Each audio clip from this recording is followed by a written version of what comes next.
Good morning, everyone. I hope you guys enjoyed the field trip yesterday. I had a lot of fun doing it. But we're going to send a nice thank you card to the Nutcracker Village for allowing us to do it and taking time out of their day. But we're going to talk today about federal, state, and local, and division and states. Basically, we're just going to talk about how there's a little bit of differences between the three and how everything is broken up into smaller components. So, of course, like normal, we're going to talk about the vocabulary words. First vocabulary word is federal, which means central government. The next one is state, which is defined territory with a government. Next one is local, belonging to a specific area. Division is a separation into parts. Population are the inhabitants of an area. And county is a subdivision of a state. All right. Now that we got the vocabulary words out of the way, let's go ahead and let's talk about the purpose of government. So what is the purpose of the state government? Well, the purpose of the state government, or any government at that time, for that matter, is to serve its citizens, okay? The main purpose is to serve citizens. And by doing that, it collects taxes from their citizens, either through property taxes, income taxes. All the taxes funds libraries, roads, schools, police, and fire departments, and also many other things. State taxes will fund parks, transportation, colleges, and health insurance, just to name a few. Federal tax will fund defense and security, health insurance, and social security. So basically, whenever a government collects taxes, the more taxes it collects, the more it can actually do and serve its citizens, because you need money to do things. So again, one of the main purposes of government is to serve citizens. So let's talk about a local government, okay? So we're going to talk, this is where you are living, okay? You're either living in a village, city, or town, or a township. And all little government, local governments have a highest local leader, okay? It's usually the mayor. If you live in a village or a town or a city, it's the mayor. He's the highest local leader, and he serves on the executive branch. So keep that in mind. The mayor is the highest local leader in local government, and he serves on the executive branch. Okay, but just like the state and federal governments, our local governments have three bodies also, or three branches of government. So the city council is considered the legislative body of our local government, and the local courts, common pleas, appeals, city court, plus there's a lot of more courts. That is considered the judicial branch of our local government. So as you can see, we still have the three branches of government down to its very smallest segment.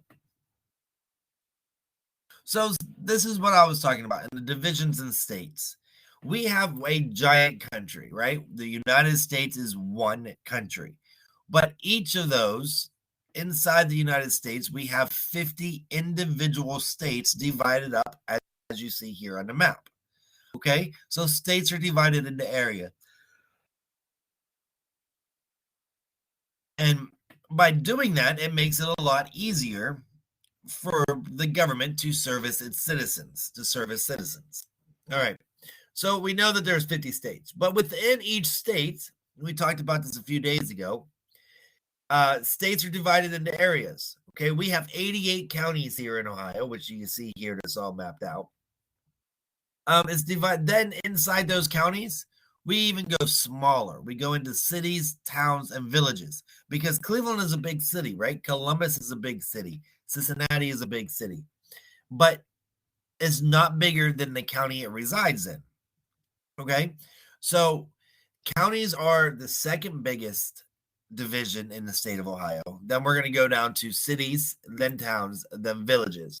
Okay, so cities have the biggest population, towns are smaller than the city, and villages have the smallest population when it comes to divided areas. Okay, I live in a village, so I live in the smallest populated area that is divided in Ohio. Some of you live in Dayton, which is a city. Some of you live in Columbus, which is a city where you have the biggest area of populations. Some of you live in towns which aren't as big as Columbus or Dayton or Toledo. Some of you may live in, I'm trying to think of a town that's not as big. Zanesville. Zanesville is a city, but it's not as big as Columbus. Okay. A town would be, honestly, I'm drawing a blank on what a town would be in Ohio. Near me, it would be Mingo Junction. It would be considered a town because it doesn't have as much population as a city needs to have to be classified, but is bigger than what a village is. So that's kind of how you figure out towns. So anyway, cities are the biggest population, towns are smaller than a city, and villages are the smallest population in Ohio. So I'm not going to go over the did you get it today, mainly because we are going to play Book It tomorrow and review. So just keep that in mind. I'm not going to go over this, but I do want you guys to do your homework for today, and I'm going to tell you what that is. Okay, so your homework for today is I want you to read federal, state, and local. Remember, you do not have to do the assignments and the readings, okay? And then I want you to read divisions of the states. You do not have to do assignments and readings. Do worksheet or work 14 homework, Who's Who in Ohio worksheet. Study the quiz study guide. Turn in CNN 10 for worksheet for bonus points if you'd like. A couple of you have been messaging me saying there's no preview available. If you get that message, it means that you probably went through the gradebook and tried to access the assignment. If you do that and you get the no preview available, you need to actually either go through the module tab and access it through there, or just go up and click on the name of the assignment at the top of the page. And that link should take care of the no preview available.